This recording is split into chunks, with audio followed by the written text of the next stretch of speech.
Okay, so ito yung router na nakita natin sa basura. Kaya pala tinapon dahil yung 5 gigahertz na wifi niya is wala na. Only 2.4 na lang. So, subukan natin kung baka kayang i-hot air lang natin itong mga chips. Malay natin, no?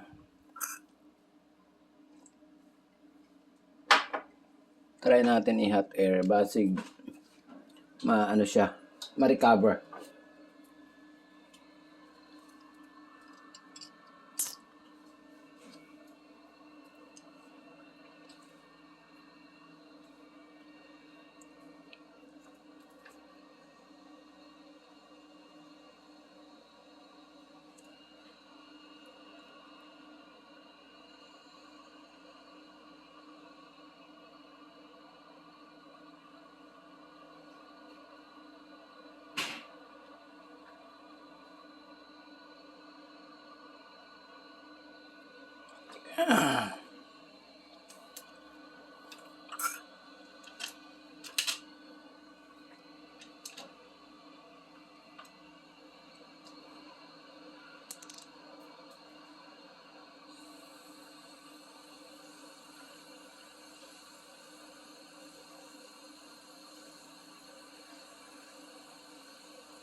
Ito power supply section yan dito, no. Ito yung main niya, circuit board. Ito yung power supply dito. Pero wala naman tong problema sa supply. Sa other side,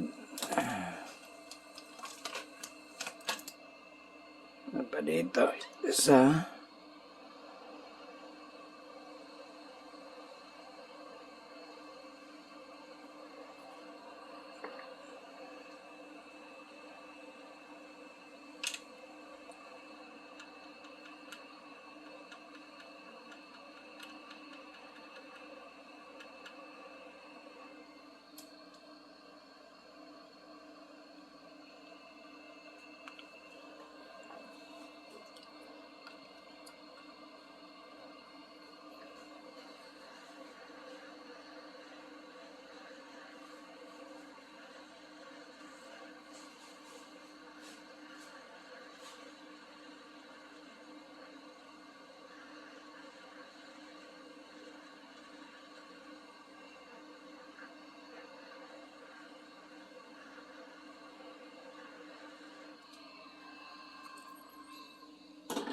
Okay.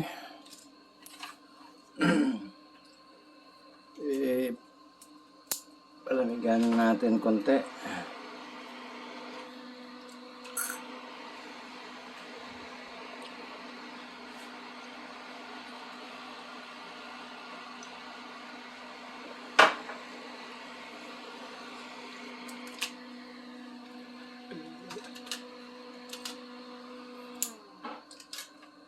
Brush natin.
Okay.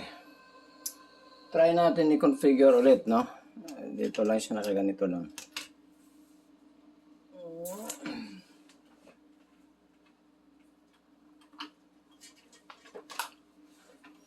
Okay. So, naka-set up naman to. Try na lang natin diretso. Kung nakita nyo yung previous vlog natin nito, naka-set up na. Ay, ito pala.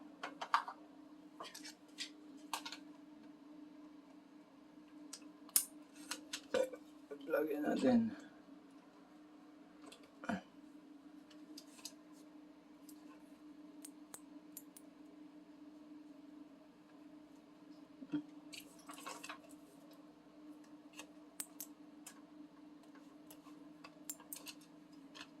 Okay.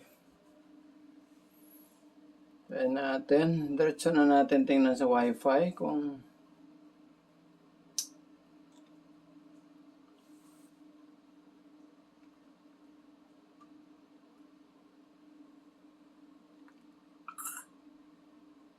sa settings natin.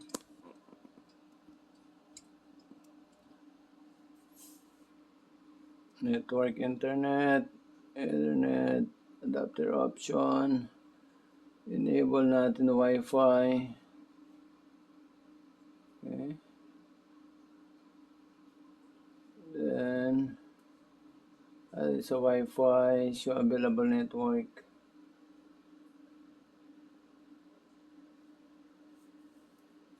Hindi pa siya nag-ano.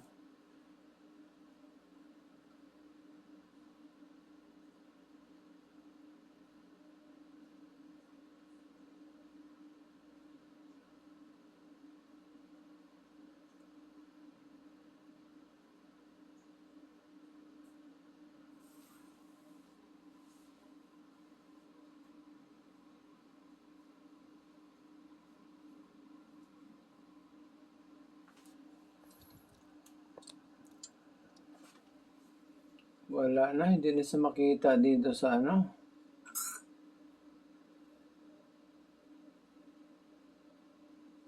Pati yung 2.4 niya.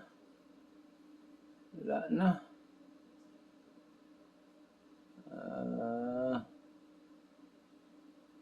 Problema talaga siya.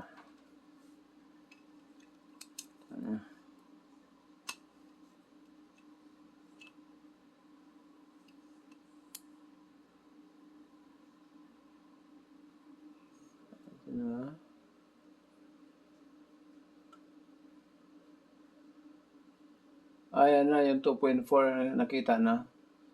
Pero yun lang, wala nang iba. Connect.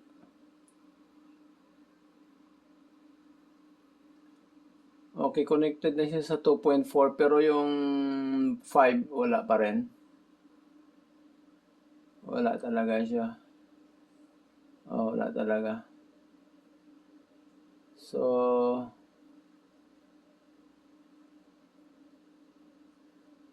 wala talaga. Hindi talaga lumabas yung 5 GHz yan na Wi-Fi. So, may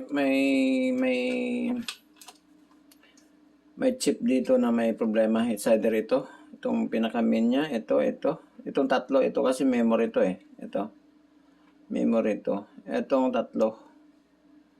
Alam kung saan dyan ang may problema. Parang mayroon tayo nito ah. Tingnan ko ah. Ayan o, dami nating router dito. Ayan, nakita nyo, pinulot din natin yan. Dati pa to na mga pinulot natin. Parang may pareho ako nyan eh. Ito rin oh. Oops. Ito rin problematic din to. Itong dalawa oh. Yan. Parang pareho. Ito sila. Ito nga. Ito sila mga problematic talaga na ano. Ito, dalawa oh. Tignan nyo, pareho sila.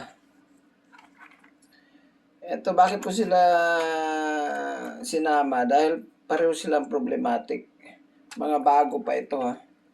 Yung pagkapulot ko. Kaya pala tinatapon yung mga ganito. Naka-box pa ito nung napulot ko, no? So, eksperimentuhan natin yan sila, tatlo.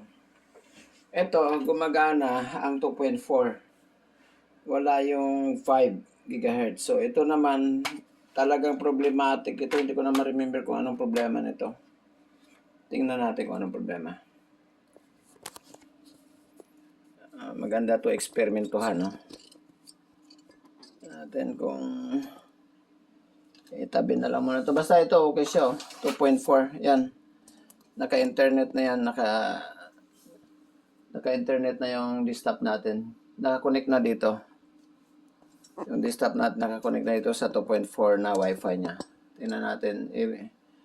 Tingnan natin sa browser kung okay na internet yan. YouTube.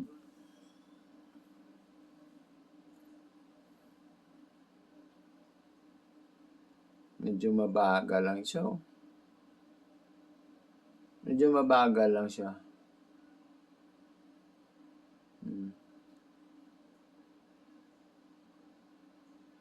Medyo mabagal siya. Problematic pala talaga itong model na to siguro. Itong model na to. Ito sila. Try natin to. Ang ganda to eksperimentuhan eh.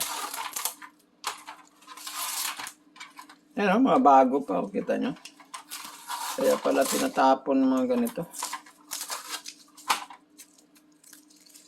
D-Link siguro, ano to eh, mga may factory defect or hindi na perfect yung design nito. Kumbaga, kailangan sana ito i-recall, no? Yung mga ganito, kung sasakyan pa, dapat may recall ito dahil may problema. Kasi yan, pareho sila eh. Kita nyo, may silupin pa, may plastic pa, yan. Sabihin, no? Bagong-bago. Yan. Pero problematic to, tingnan natin ah. Tanggalin ko lang to, wala ko ibang supply. Maghanap pa tayo. Try natin to. Connect natin sa desktop natin. Problematic to dati.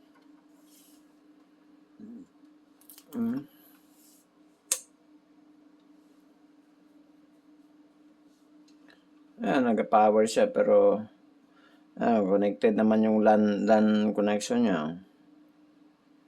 May ilaw naman. Connect natin sa internet.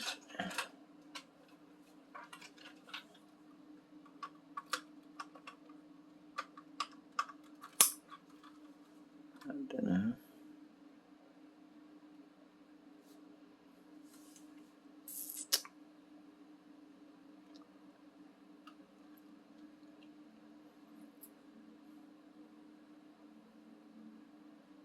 Wala. Oh, yan. Nag-ilaw na. Tagal.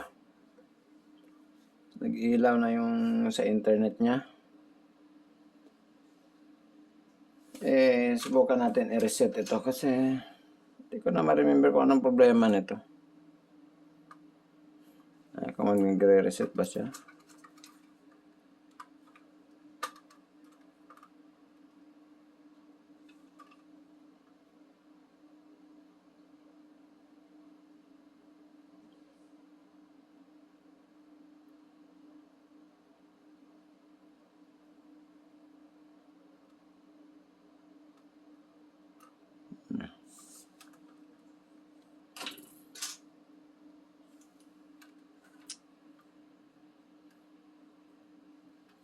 Then, since natin yung IP ad ng desktop natin, close na natin to. Balik natin sa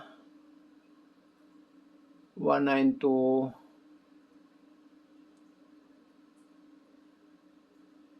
obtain use IP address.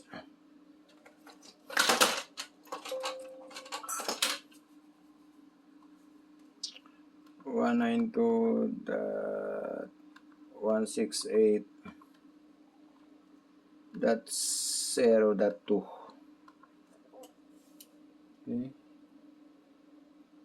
Okay. Okay. Close. That is a browser. Natin makita siya.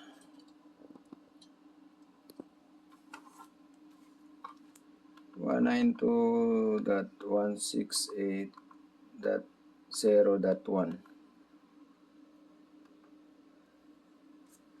Tingnan natin.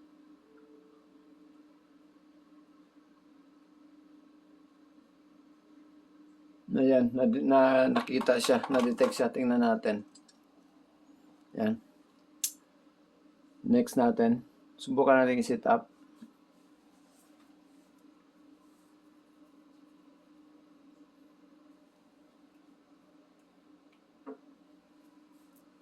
Okay, wala muna tayong configure. Subukan lang muna natin. Tandaan na natin yung 2.4 niya is 903C. Ang 5 niya is 903C 5 GHz. Okay, password. Ano yan? Kopyahin natin itong mga password. Pareho lang naman password niya eh. Hindi muna tayo magbago ng mga setting niya, no? Tingnan naman natin kung gumagana to. Paste mo natin to yung password niya. Mahirap ang combination, okay. Then, next, default lang muna lahat yan. Default lang muna. Para mabilis lang. Next. Admin password. Kailangan lagyan. So, yung password natin kanina. Okay. Next. Okay, check naman lahat. Okay naman, finish. Tingnan natin.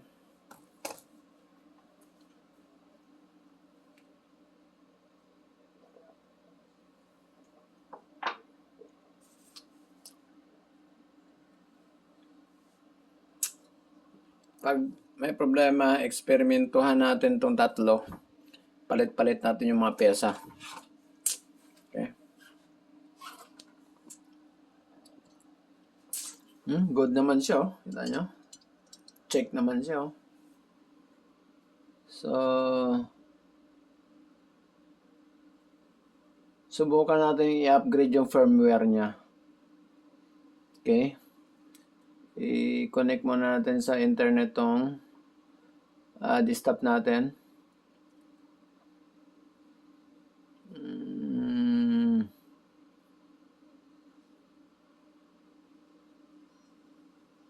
Change adapter option. I-connect muna natin sa Wi-Fi.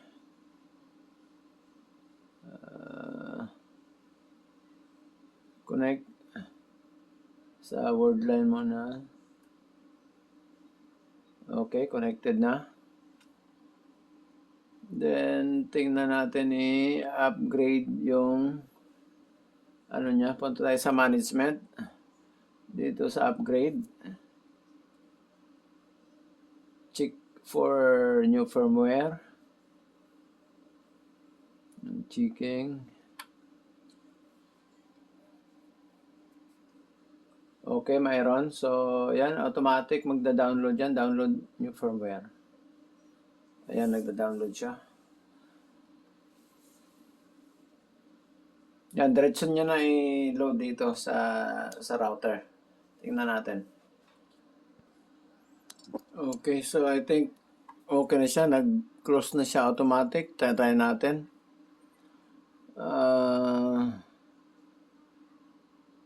Yan.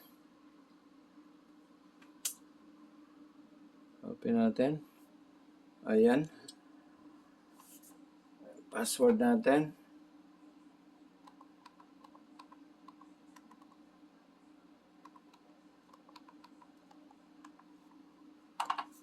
Okay. So, successful yung upgrading natin ng firmware niya, no? Wala siyang error. Ibig sabihin, good na siya. Then, try natin i-set up. Setting. Sundan na itong wizard para mabilis. Next. Kasi dati problematic to eh. Kaya nga itatapon ko na sana rin ito eh. Balik ko sa basura eh. Okay, okay na yan. Default lang. Next. Okay, password. Password naman tayo kanina.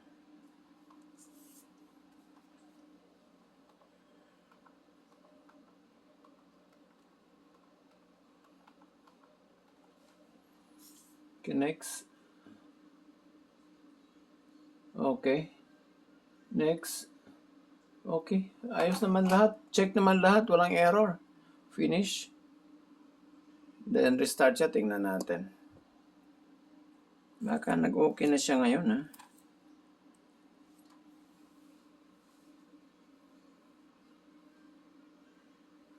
Natin. I-restart siya. Hindi natin ma-skip tong ano niya, yung pag-restart niya, siya talaga mag-restart siguro, nagsisave pa siya no ng mga configurations. Okay, good naman. Kita nyo. So, i-close na natin to. Tingnan natin kung makita yung wifi niya, no? Close natin. Ano natin?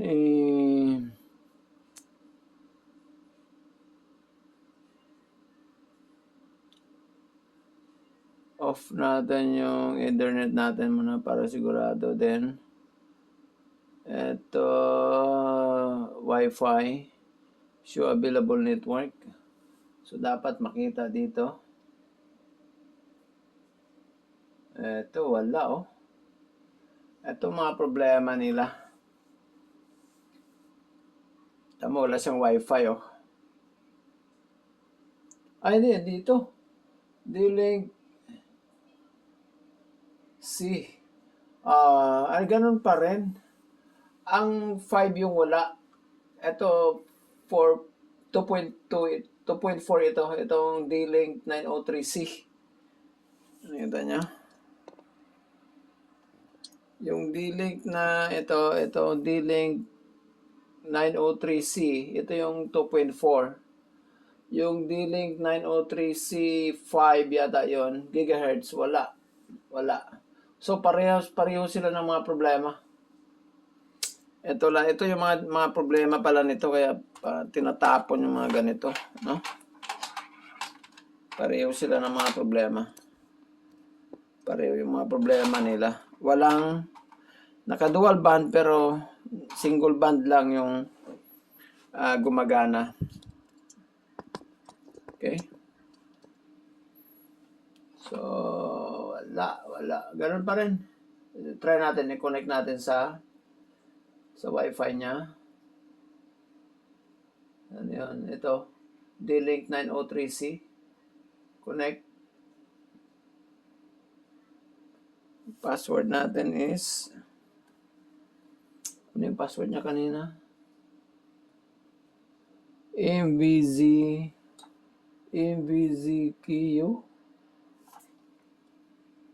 MVZQ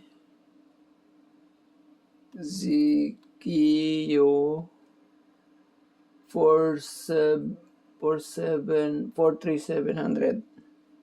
43700.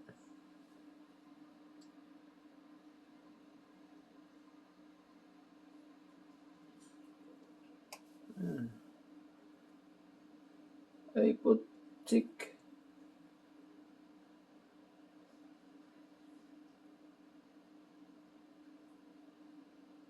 Disconnect muna natin yan.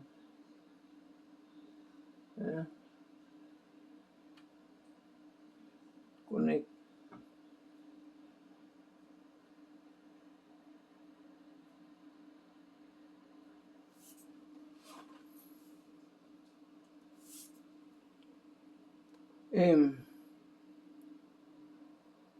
VZKU 43700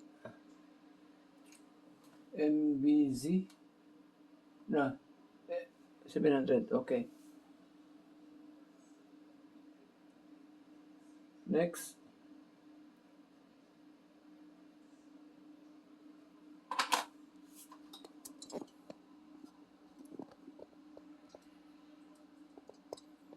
nagko-connect siya.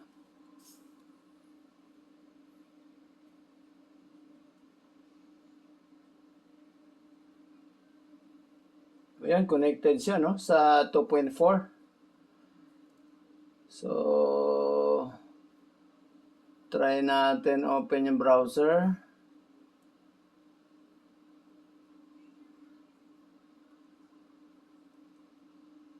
YouTube.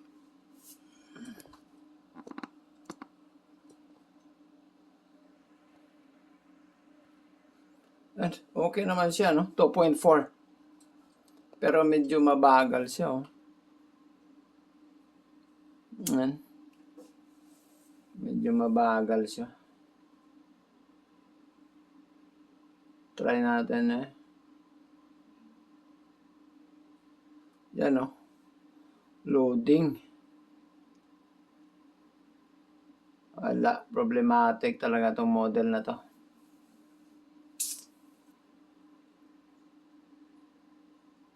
Wala siya. Loading siya.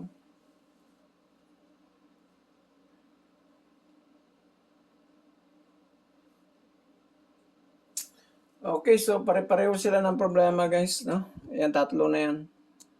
Basura na natin yan. Basura na to. No, kasi nga, Yan, magpupuntas natin, someone is actually... Lumabas pero mabagal. O, yan. Loading, oh. Hindi ganun kabagal yung internet natin, ha? Try natin ilipat sa isang sa isa main wifi natin. Dito sa word line. Connect. O, yan. Ito word line. Speaking up, Yan. again, Mabilis yung internet natin. na wala talaga tayo ever since. Okay? Pero, it's also scary, most importantly scary and sad at the same time. Kasi alam na naman natin kung ano ang mangyayari sa kanya. Okay, so yun lang, guys, no? At least na-try natin yung tatlo na napulot natin sa basura. Pareho ang mga problema. So, ito kita nyo bago pa. So, ibig sabihin ito may mga factory, siguro to, factory problem. Yan, kita nyo. Sus, pwede man alamin, no? Hindi pa plastic nyo. Tinapon, no? Ano? So, may mga, may mga factory defect. Dapat to, ni-recall, no? Yung ganong model. Okay, so yun lang, guys. Sana may nakuha kayo na kahit kunting kaalaman. Alright, yun lang. Bye.